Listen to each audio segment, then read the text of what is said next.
Family and fellow soldiers, I'm the Professor, and this is the Moment of Truth.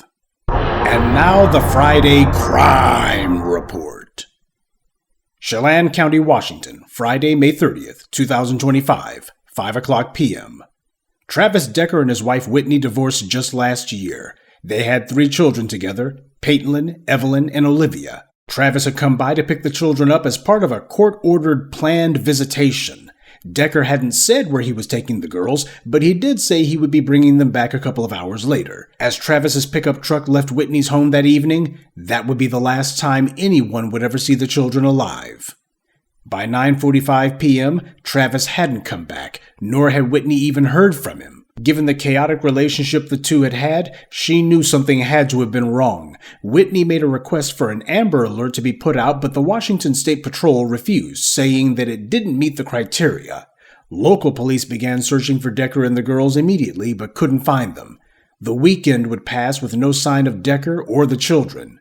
On Monday, June 2nd, the search was widened and intensified. The Department of Homeland Security even got involved, using one of their helicopters to join the mission. Around 3:45 p.m., a Forest Service deputy spotted Decker's unoccupied truck near the Rock Island campground. 2 bloody handprints were found on the tailgate of the truck. The 3 girls' bodies would be discovered on a nearby embankment with plastic bags over their heads and zip ties on their wrists. Authorities say that all 3 of the girls had died by asphyxiation. Travis Decker's cell phone records showed that he had been in that area on Saturday, but as of Monday, he was nowhere to be found. This story has gone national, and as of this recording, local, state, and federal agencies are still looking for Travis Decker. He came from a military family. His father was a Green Beret. Travis himself joined the Army in 2012 and served in Afghanistan. There were pictures of him wearing the Army Rangers insignia, but white media reports are that his Army squad mates said he never actually got into the Rangers, that he had washed out after failing to complete Ranger School. After leaving the Army, Travis joined the Washington Army National Guard, where he attained the rank of sergeant. But he had failed to show up for his monthly drills and had been awaiting a disciplinary discharge. At last report, he was homeless, living out of his truck. He's described as highly trained, particularly in wilderness survival, which was part of his Army training.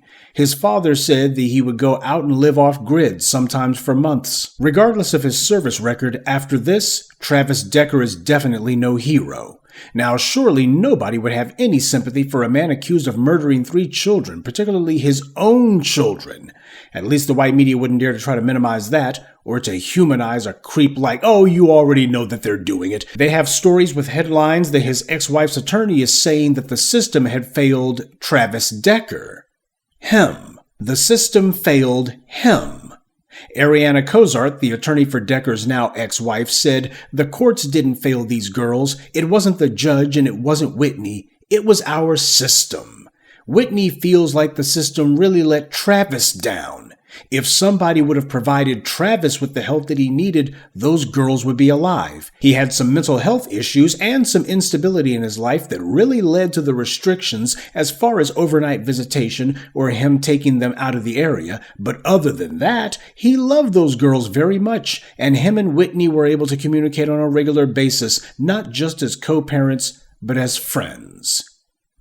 Did you get all that? The system failed Travis Decker. Not the 3 girls that he murdered, but him. The lawyer said he lacked mental health resources and struggled with post-traumatic stress disorder. Despite her ex-husbands being on the run for killing their daughters, Cozart said Whitney Decker has a lot of love and empathy for Travis and who he is in his core. Who he is at his core. I would have thought that this would have been enough of a demonstration. Quote, "He was a loving man, but something broke, and whatever monster came out of him, it's something that he was trained to do in the military." All right, so we've gone from saying the system in general to saying the military is to blame for this.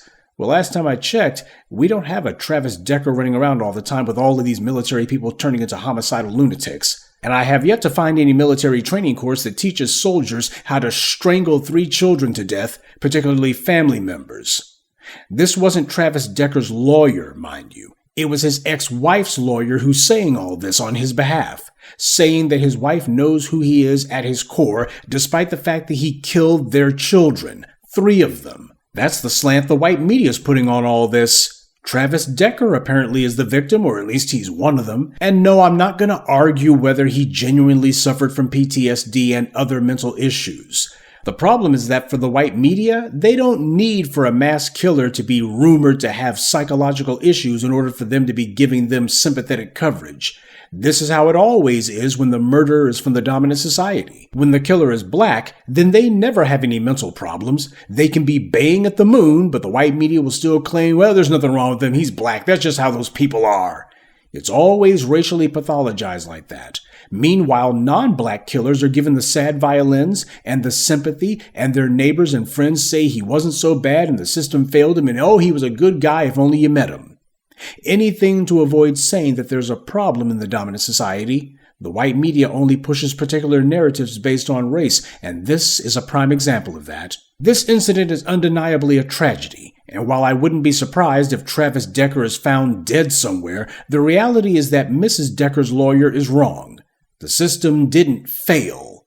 It worked exactly the way that it was designed. This country doesn't care about the lives of its children, not even those of the dominant societies. This country only cares about maintaining the perks, power, and privileges that are the glue holding this racial Ponzi scheme together. The reason that the system didn't try to curtail Travis Decker's movements or to try to restrict him in any way is because the system is designed specifically not to curtail the movements of those who are not black. This is how white supremacy turns skin color into a system of racial benefits. See, if you're black, you're going to be stopped for no reason simply because you're walking down the street, which could result in you being grievously injured or even murdered outright, and there will be no punishment for the killers.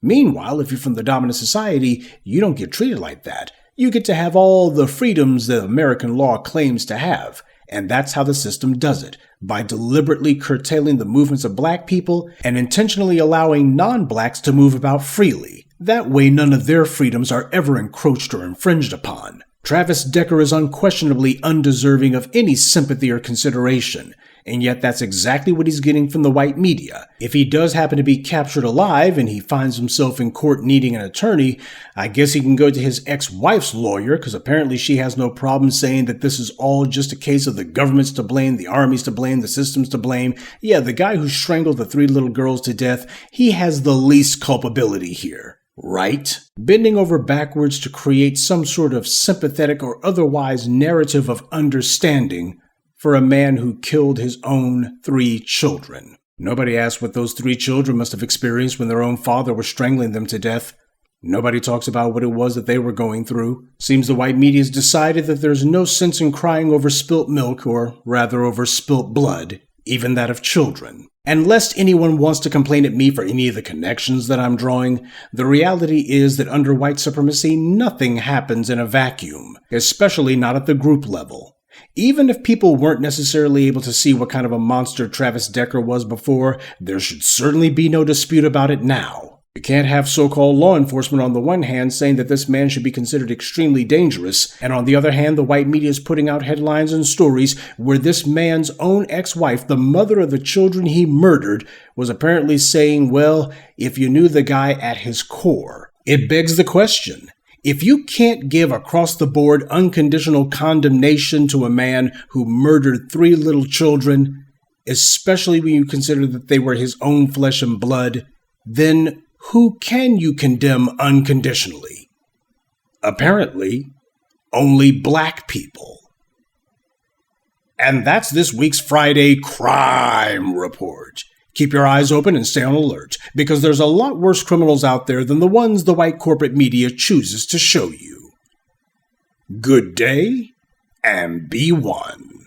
I'd like to take a moment to mention some of our contributors. Faith Speaks Life, David Williams, Sean, Zachary Jenkins, and Johnny Martin. Salute to them, and thank you to everyone for listening, liking, and sharing this message. Black empowerment only exists because of you.